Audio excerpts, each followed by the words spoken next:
Well, they finally turned the tables on me. Taking over my spot as host, Don Rickles proved that behind that warm smile, there's a hothead. Tonight, we are honoring our man of the hour, Dean Martin. You heard the applause, Dean? I'd worry.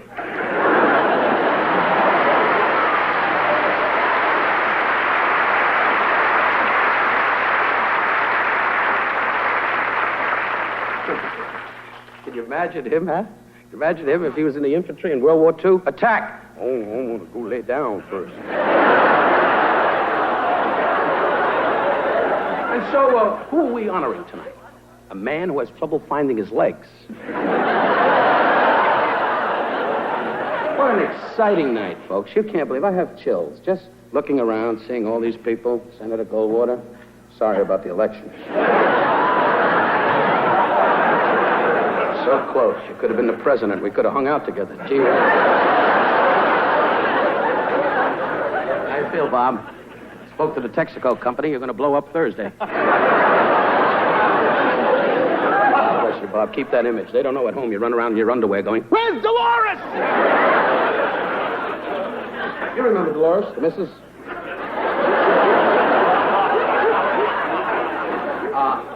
Jimmy? I spoke to the family. You're doing well. You're doing well, Jimmy. Spoke to the wife. She's leaving you. Hey, listen, it's such a great thing to see all these wonderful guests, Dean, to see Howard Cosell. And I'll tell you, Howard, from the bottom of my heart, you can't even tell. It's perfect.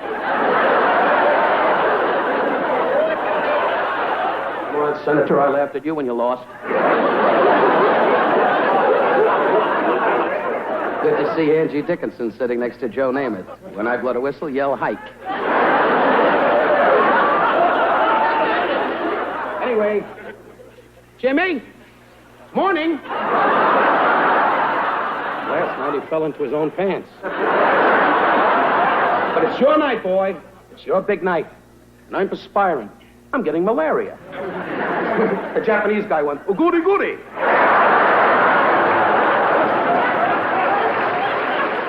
In his way, Dean, and I know him very well, has the soul of a poet. I'm told that in his most famous song, Dean offers a lyric which is so romantic, so touching, that it will be enjoyed by generations of lovers until the end of time. Let's share it together. When the moon hits your eye, like a big pizza pie, that's amore.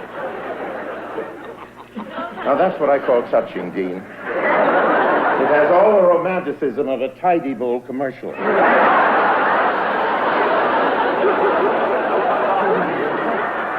When the world seems to shine like you have had too much wine, that's amore. What a profound thought. Should be inscribed forever on a cocktail napkin. So you're the man of the hour.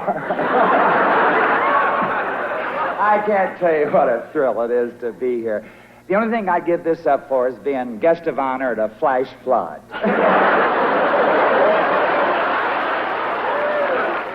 I suppose I'm here because I did some of Dean's variety shows. They were television's first family hour, if you happen to come from a broken family. In case you're interested, Dean and I don't socialize very much. We have very different tastes. I prefer museums, gourmet cuisine, legitimate stage. Dean likes bocce ball. Pizza. And the Pussycat Theaters. I'm proud to list Dean Martin as a dear, close friend. And to show the depth of his friendship, at my last re-election, Dean drank to my good health. He also drank to an armadillo. This being an election year, I feel that it's healthy for our country to have as wide a choice of candidates as possible. What I'm suggesting, it's not too late for a new candidate. And for those who aren't gone on Ron or all aboard for Ford, I proudly offer a third choice. Dinos are Bambinos.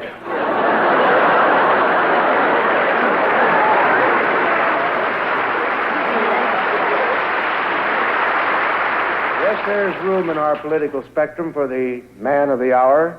If not president, then maybe something even more important. Senator. My candidate believes in equal opportunity for women. He chooses all the gold diggers personally. To find out if they give off the right vibrations, he has the most unusual test. He taps each gold digger with a tuning fork, leaving no stern untuned.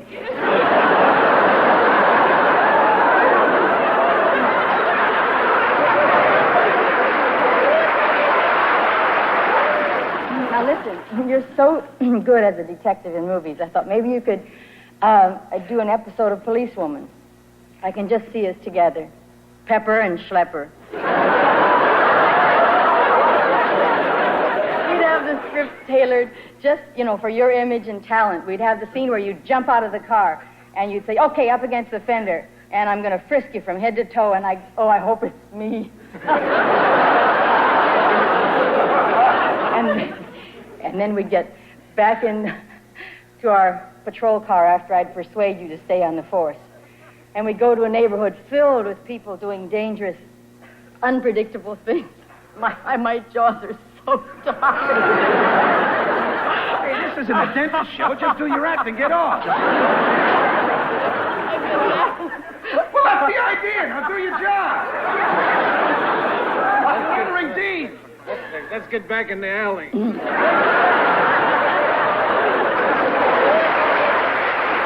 One thing you have to say about Dean, he knows how to relax. I remember we did a picture together called Bandolero several years ago, and Dean was forced to jump off a 3-story building.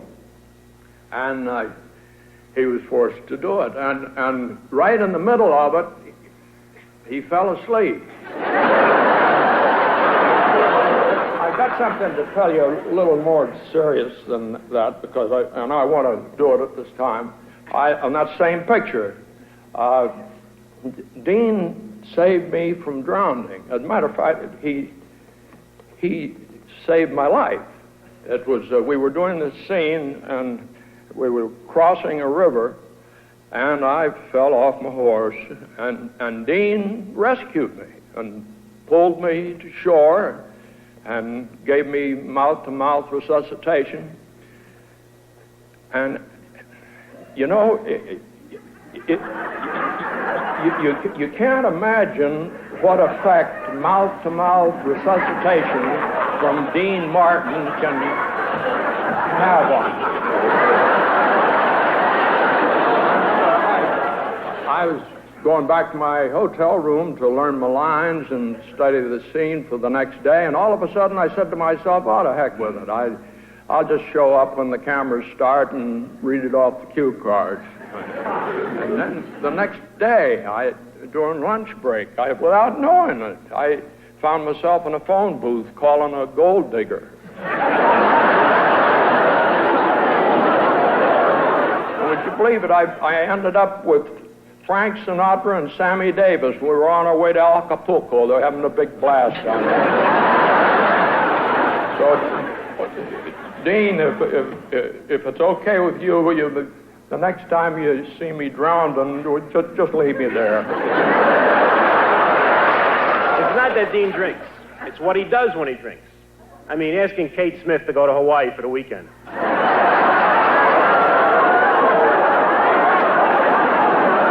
Going to an orthopedic hospital and singing Breaking Up is Hard to Do.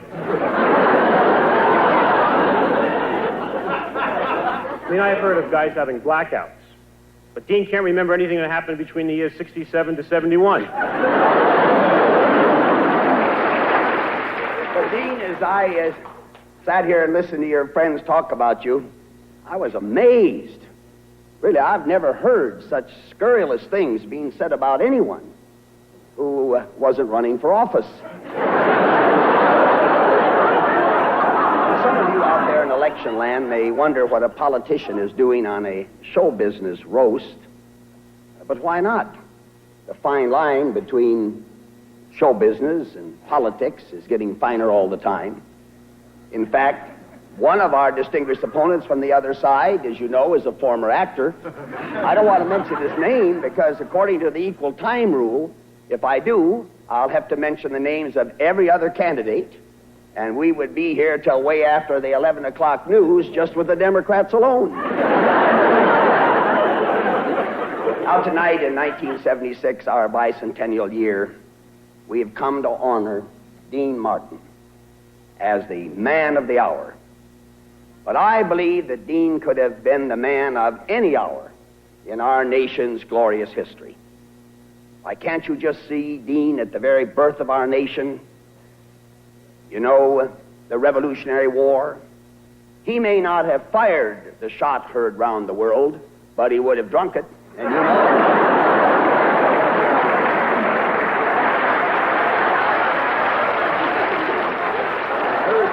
that you probably are related to the original discoverer of America. He too was an Italian. When he started out, he didn't know where he was going. He didn't know where he was when he arrived. And he didn't know where he had been when he got home.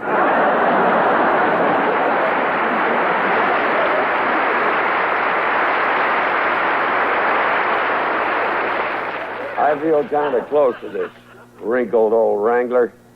Because Howard Hawks and I sort of broke him into westerns. Before that, he'd made a lot of musical junk, you know, kissing girls, guys leaping all over, singing and dancing, fancy costumes, you know, that red silk handkerchief. Well, the first time he showed up on the set, Rio Bravo, he was decked out all right in authentic cowboy outfit, but he had that red silk handkerchief hanging out of his holster. I pointed out to him that his pretty jingling silver spurs sounded musical, but that he had them on backwards. Incidentally, partner, that Durango Motel says you still owe him $200 for the ripped sheets.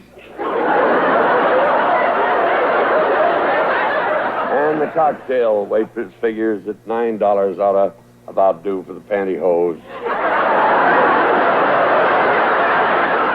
I've known Dean for many years, and I consider it an honor and a privilege to have been associated with and know Dean. People say, does he drink? Some people say, no, he doesn't. He pretends. One night he pretended so well, it took 3 guys to carry him home. He does not pretend. Dean Martin drinks.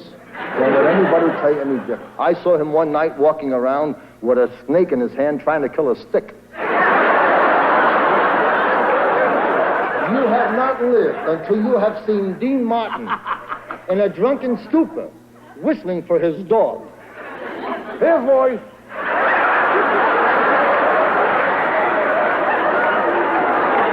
I remember when this piffle pixie was a Cub Scout. The happy hours we spent of a summer evening sitting around a campfire in our little short pants, roasting our weenies.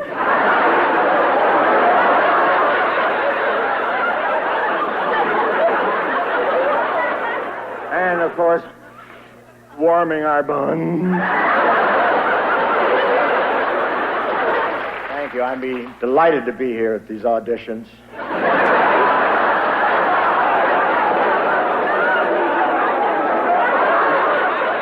But television is wonderful to do this, and television needs another Dean Martin roast like the CIA needs a press agent. But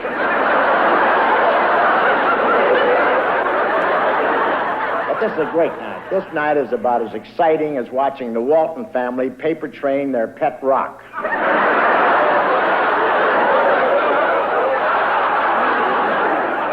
Dean has always made news. Even as a kid, he made medical history. He was the first 7-year-old to have a liver transplant. Yes, he's been drinking since he was 7. His family didn't know he drank until one day they saw him sucking on a popsicle with an olive in it.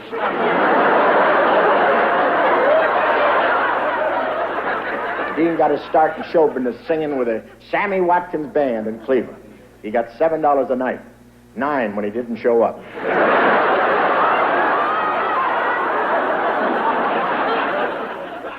spite of it all, Dean is one of America's great sex symbols. He's sort of a marinated Burt Reynolds.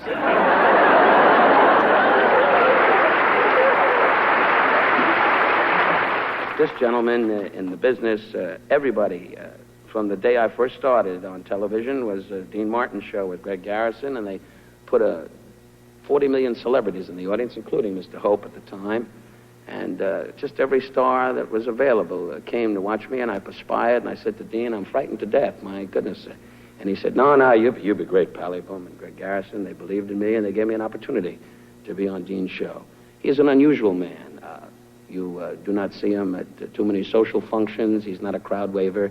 He's just a beautiful human being that the entire industry says, like every guy turns around and says, boy, to be in Dean's company is a fun thing because he's a guy's guy. I will not say too much because he would be the first one to say, hey, Pally, that's it. Ladies and gentlemen, a guy that's loved, Mr. Dean Martin.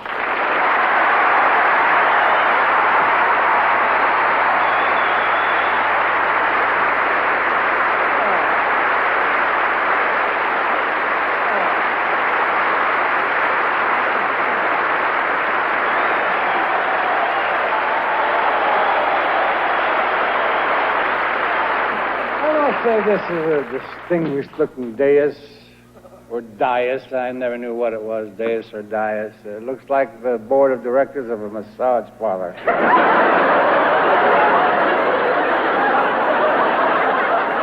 I really feel honored that Senator Goldwater elected to grace this dais tonight. Tonight is the second time Barry Goldwater has made the people laugh. First time was when he ran for the presidency. You know, when you think of great comedy teams, you have to include Laurel and Hardy, Abbott and Costello, Rowan and Martin, all great comedy teams of the past.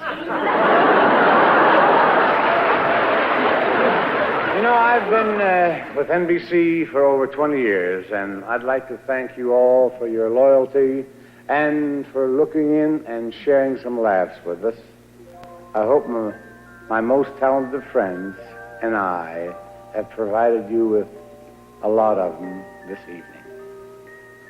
This has been the most memorable evening for me, thanks to Jimmy Stewart, Senator Barry Goldwater, Gene Kelly, Gabe Kaplan, John Wayne, Howard Cosell, Joey Bishop, Paul Lynde, Georgia Engel, Rowan and Martin, Tony Orlando, Angie Dickinson, Senator Hubert Humphrey, Nipsey Russell, Ruth Buzzy, Bob Hope, Foster Brooks, Orson Welles, Charlie Callis, Rich Little, Muhammad Ali, and Joe Namath.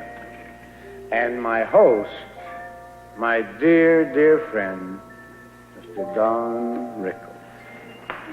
Good night, everybody.